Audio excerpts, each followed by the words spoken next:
Hi everyone, welcome to Meditate at Night with Lupe, and here I am again, day number 2, Meditate with Lupe at Night.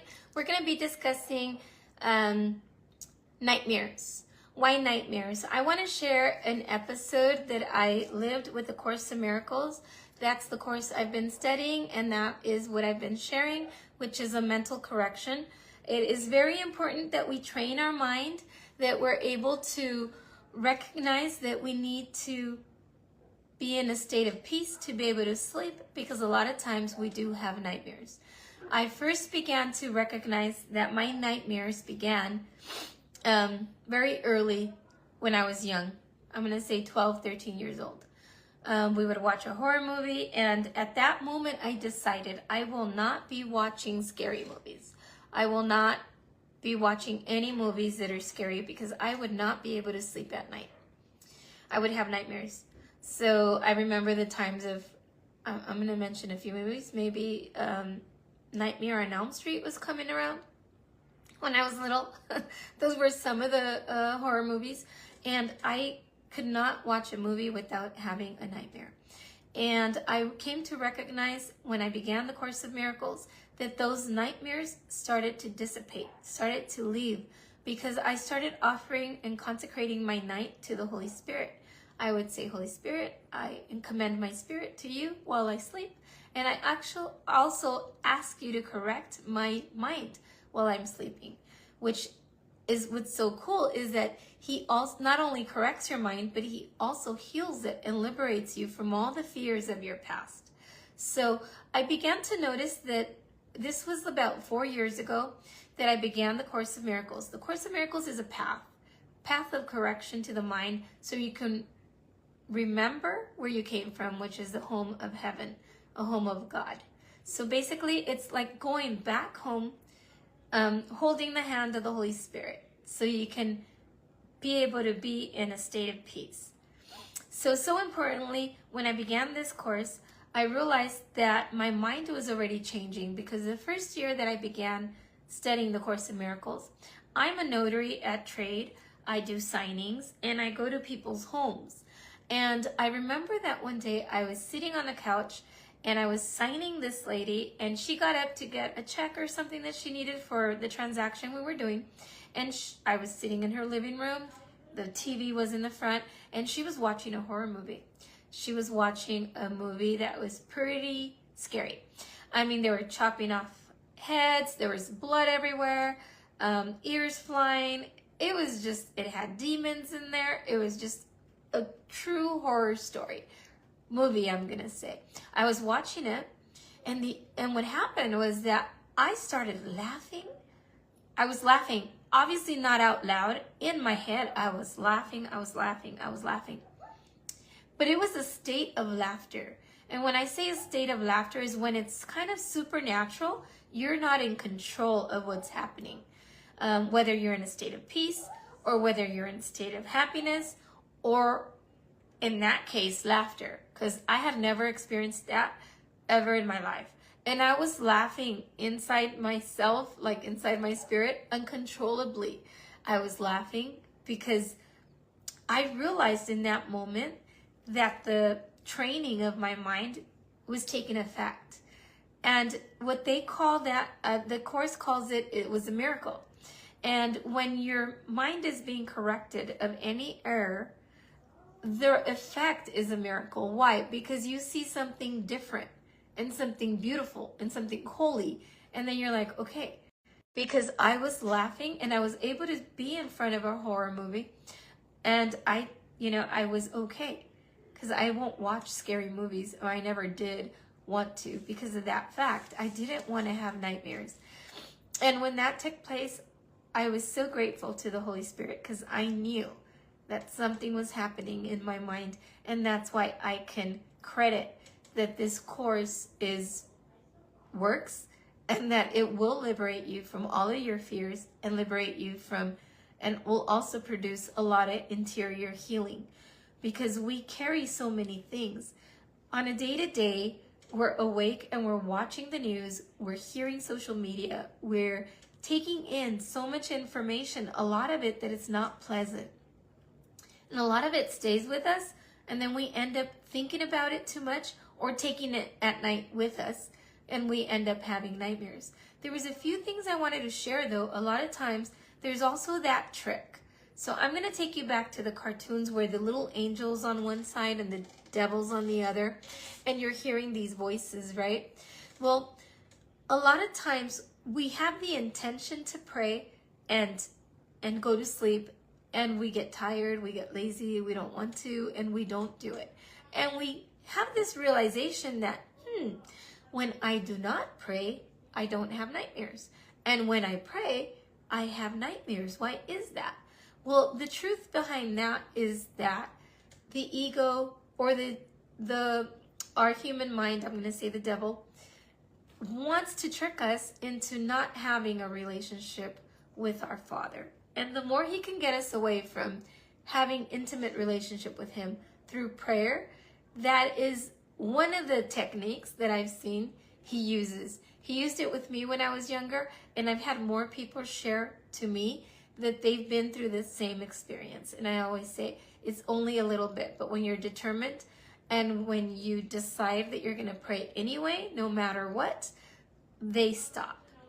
But I recognize that that is like a trick of the ego, so that we do not establish a true relationship of prayer with our Father. That was one. And the other thing I wanted to share was that a lot of times too, we misinterpret sleeping as resting. What we do is we think that if we're sleeping, that we're gonna separate. People want to use, I'm gonna go to sleep and just forget about the pain, forget about the fears, and not look at them. And they want to go away and just take a nap.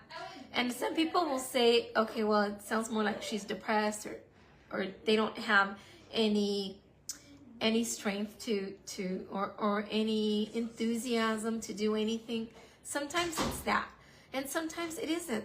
But a lot of times we use sleeping as an excuse to not face the truth of what's going on in our internal mind and what we're feeling.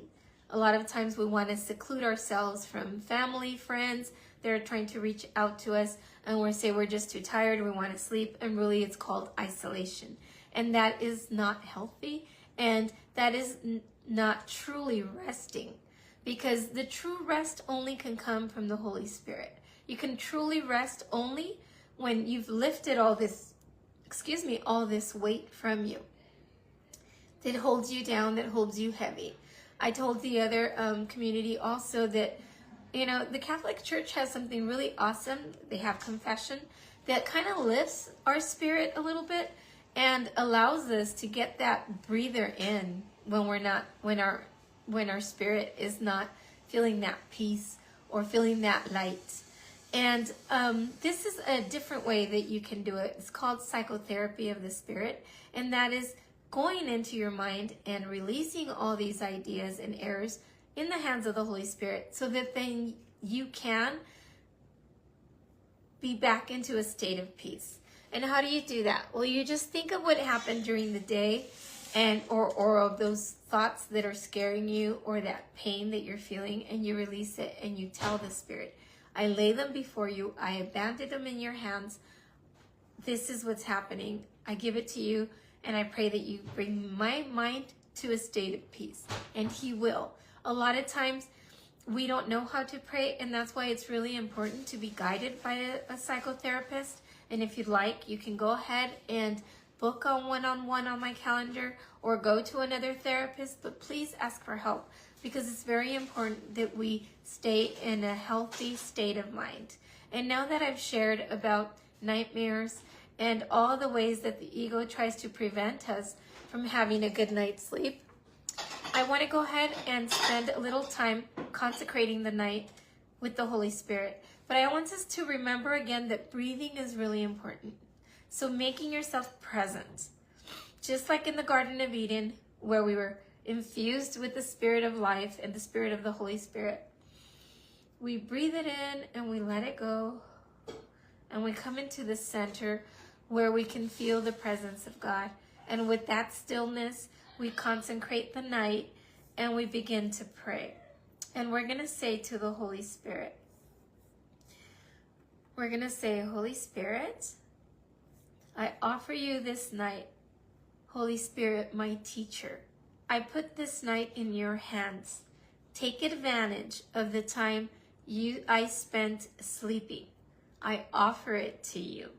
And I allow you to use the dreams I have while I sleep to help me wake up. What does wake up mean? Help me return home. A lot of us see ourselves as the prodigal son, as leaving our house. Well, it's kind of like the same idea. Help us return home. Help us get to heaven. Help us wake up is what we say in our prayer. And I say, I know I will wake up happy because I use my sleeping time in harmony with your purpose. And I continue to pray and say, dispel the night and the darkness is no more.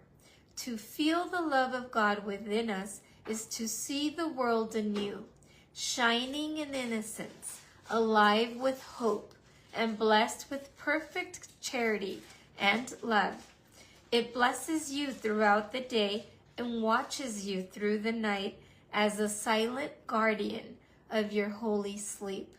And we then command our spirit, just as Jesus did on the cross. We tell the Holy Spirit, I commend to you my spirit. And we go to sleep so we can wake up renewed, full of happiness and full of peace. And that concludes the night consecration prayer. Thank you for joining me. If you have any questions, please write down on the comments. If you would like to share any experiences after we're on the second day of Meditate with Lupe at night, if you've been able to sleep a little bit better, or you feel anything different, or you have any supernatural comment you'd like to share, experience, please share it. I'd love to know and hear.